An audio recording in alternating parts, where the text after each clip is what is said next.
જય સ્વામિનારાયણ. સરળ કિચનમાં હું આપનું સ્વાગત કરું છું. આજે આપણે બનાવીશું સિંગદાણાનું શાક. તો સિંગદાણાનું શાક આપણા ઘરમાં કોઈ પણ શાક ન હોય ત્યારે આપણે આ સિંગદાણાનું શાક પણ બનાવી શકીએ છીએ. તો સિંગદાણાનું શાક બનાવવા માટે મેં આ 200 ગ્રામ સિંગદાણા લીધા હતા. એ ધોઈ અને કુકરમાં 2 વિસલ કરી અને પાણી નિતારીને રાખ્યા છે. હવે આપણે જોઈ લઈશું એમાં નાખવા માટેની સામગ્રી. તો વઘાર માટે તેલ જોઈશે. આ રાઈ લીધી છે, થોડો અજમો લીધો છે, આપણે લીલા મરચાં છે, આ કોથમીર છે, ધાણા જીરું પાવડર,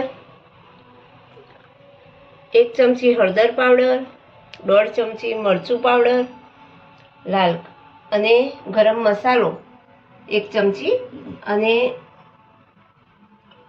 મીઠું સ્વાદ પ્રમાણે. અને આ ગ્રેવી કરીને આપણે રાખી છે એ આપણે દરેક શાકમાં આપણે નાખતા હોઈએ છીએ. જે 50 પંજાબી શાકમાં પણ આપણે વાપરતા હોઈએ છીએ. તો આની મેં વિડીયો બનાવી છે, એ આપણી ચેનલમાં મળી જશે. અને આ ગોળ લીધો છે અને આ ટોપરાનું છે. અને હવે આપણે વઘાર માટે તેલ જોઈશે. અને આ કઢાઈ લીધી છે અને આમચૂર પાવડર છે.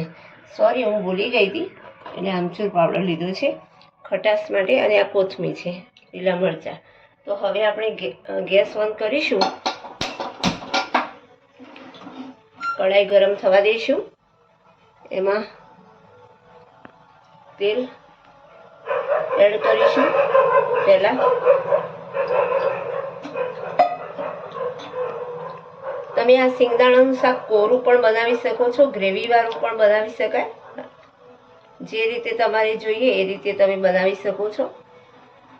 અને મારી આ ચેનલને સબસ્ક્રાઈબ કરજો, શેર કરજો. અને તમે પણ એકવાર આ ટ્રાય કરજો જરૂરથી. આ સિંગદાણાનું શાક એકદમ સરસ ટેસ્ટી બનતું હોય છે. તો તમે પણ ટ્રાય કરજો અને અંત સુધી જોજો અમારી આ વિડીયોને. હવે આપણે આ તેલ ગરમ થઈ ગયું છે, તો એમાં હવે આપણે રાઈ અને થોડો અજમો આપણે એડ કરીશું. અને થોડો એને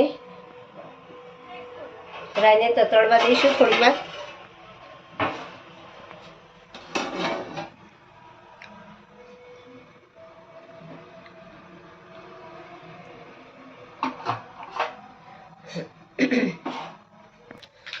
હવે આપણે રાઈ તતડી ગઈ છે, તો હવે એમાં પહેલાં આપણે લીલા મરચાં એડ કરીશું, એટલે જેથી કરીને મરચાં શેકાઈ જાય. અને થોડા થવા દઈશું. અને આપણે વઘારમાં જ આ હળદર નાખીશું, એટલે એનો કલર સારો આવે. હવે ગ્રેવી એડ કરીશું.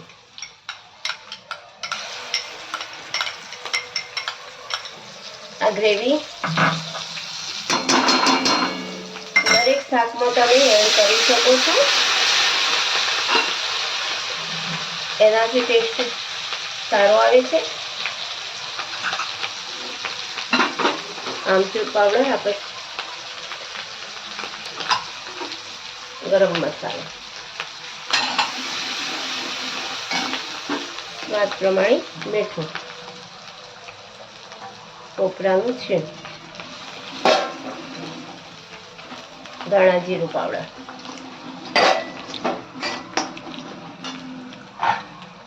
ગોળ.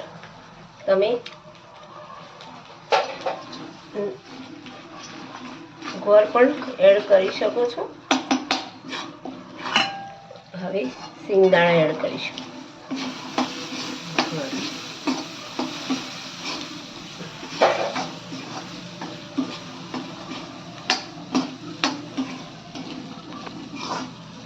તમે થોડા ઉપરથી ટામેટા નાખવા હોય તો પણ તમે નાખી શકો છો.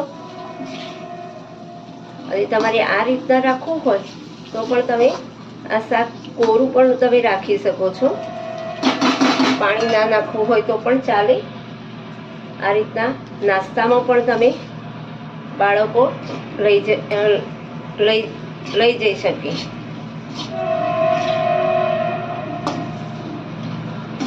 નાના બાળકોને ખૂબ જ આ નાનાથી મોટાને બધાને આ સિંગદાણાનું શાક સરસ લાગશે. હવે કરીશું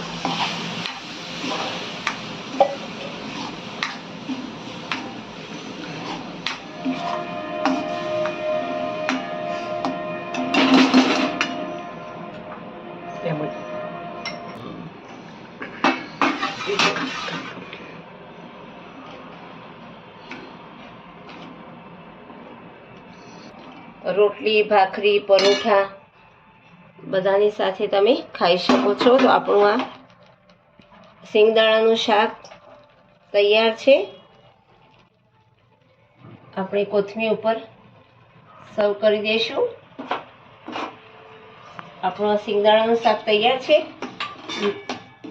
તમને આ મારો વિડીયો ગમે તો લાઈક અને શેર કરજો અને સબસ્ક્રાઈબ કરજો.